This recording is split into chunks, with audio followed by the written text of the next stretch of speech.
Hi friends, வணக்கம். Welcome to our channel. இன்றைக்கி என்ன பார்க்க போகிறோன்னு பார்த்தீங்கன்னா, நான் எப்படி சேவ் பண்ணுறேன் காய்கறி வாங்குறதுல, மளிகை சாமான் வாங்குறதுல அப்படின்றத உங்களோட ஷேர் பண்ணியிருக்கேன். பூசணிக்காய் பார்த்தீங்கன்னா ஒரு பீஸ் 10 ரூபா தான். இங்கெல்லாம் வந்து பார்த்தீங்கன்னா இந்த ரேட்டுக்கு வாங்க முடியாது. இதுவும் 10 ரூபா தான்.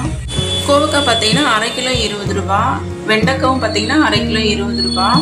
பீட்ரூட் பார்த்தீங்கன்னா அரை கிலோ 30 ரூபா இருந்துச்சு. ஆனால் நம்ம எங்கே வாங்கினோன்னா அது எல்லாமே டபுள் மடங்காக இருக்கும். அதனால் நம்ம மார்க்கெட் பார்த்து தான் வாங்கணும். ஆனால் பார்த்தீங்கன்னா ஆனியன்லாம் பார்த்தீங்கன்னா ஒரு கிலோவே 45 ரூபா 50 ரூபா அப்படி இருந்தது. ஆனால் இது வந்து 2 கிலோ வந்து பார்த்தீங்கன்னா 70 ரூபா ஆனியனு.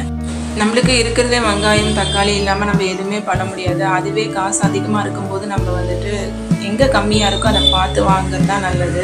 தக்காளியுமே ரொம்ப கம்மியாக இருந்துச்சு ரேட்டு. இப்படி பார்த்து வாங்கும்போது பார்த்தீங்கன்னா எனக்கு காய்கறியிலே ஒரு 200 ரூபாய் சேவ் ஆச்சு அந்த வீக்கு. அடுத்தது மளிகை சாமான் எப்படி வாங்கினேன்னு பார்க்கலாம். மளிகை சாமான் நீங்கள் போகிறதுக்கு முன்னாடி பார்த்தீங்கன்னா வீட்டில் என்னென்னலாம் இருக்குது, எதுலாம் அதிகமாக இருக்குது, எது கம்மியாக இருக்குது, எது மட்டும் தேவை அப்படின்னு நீங்கள் பார்த்து வாங்கும்போது பார்த்தீங்கன்னா நிறைய காசு நீங்கள் மிச்சப்படுத்தலாம். நான் பார்த்தீங்கன்னா பருப்புலாம் பார்க்கும்போது சிறுபருப்பு ஆல்ரெடி இருக்குது, அதனால் நான் சிறுபருப்பு வாங்கியிருக்க மாட்டேன். என்ன இருக்குது என்ன இல்லை லிஸ்ட்டு போட்டு நம்ம வாங்கும்போது பார்த்தீங்கன்னா நம்மளுக்கு காசு மிச்சப்படுத்தலாம்.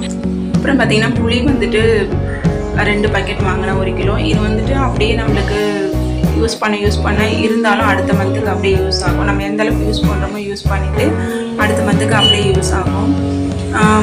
சாம்பிராணி வாங்கியிருந்தேன், சில்லி பவுடர் வாங்கியிருந்தேன், கோல்டு வின்னர், அப்புறம் வந்து விளக்கேற்றதுக்கு எண்ணெய்.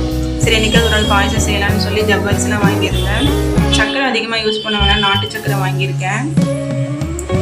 அப்புறம் பார்த்தீங்கன்னா அப்பளம் வாங்கியிருந்தேன். அப்பளம் நம்மளுக்கு காய்கறி இல்லாத டைமில் அதை நம்ம யூஸ் பண்ணிக்கலாம்.